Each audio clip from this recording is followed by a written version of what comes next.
cause, action, and crucial decisions. First of all, in deciding a dose after taking an INR, the question of context. Circumstances and margin of error are very, very important. Individual patient history is vital, and this is one of the major complaints I have against computerized algorithms that only look at the last figure or maybe the last 2 or 3 figures. So you've looked at your context, you've looked at your out of range INR, and you wonder why. Why is it that I today have got an out of range INR? Well, there are some possible reasons. If the question of context doesn't answer the question, it could be chance, in which case it's a bad result, and a week's time I will be in range. Or it could be a change in the reservoir level. Remember, I introduced the subject of the reservoir, and if you don't understand that, go back and think about it. It's similar to the idea of a charged paintbrush. And it's the idea that the water level within the reservoir has somehow changed, even though the input hasn't. And then it could be a change in metabolism. In other words, the body is just not coping in the same way as it used to with the warfarin that has been put in each day.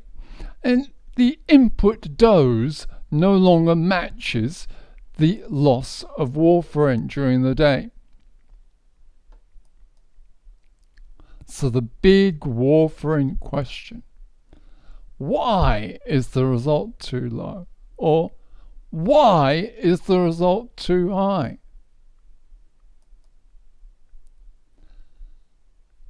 I like to think about the cause first. Is it chance? Is it that the level is too high or too low? Or is it that the input doesn't match the output?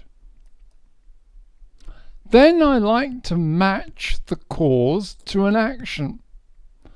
If it's chance, do nothing and things will auto-correct. If the level in the reservoir is too high or too low, this can easily be corrected by nudging. Or maybe the input doesn't match the output, in which case you need a dose change, with possibly missing 1 or 2 days if the INR is really high. Now, what do most people do? Most people assume a change of dose is needed. And most of the published algorithms, the decision tables and charts, assume a change in dose is needed. Many researchers think chance first, and there I give a reference.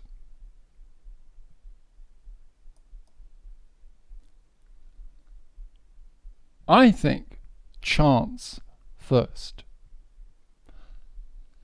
If it's chance, you do nothing and there will be autocorrection.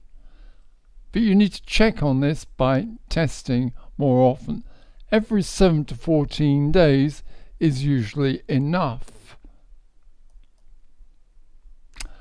When I look at the order of probability of the reasons for a change in INR, I rate chance as most likely, then a change in level, then last of all a change in dose.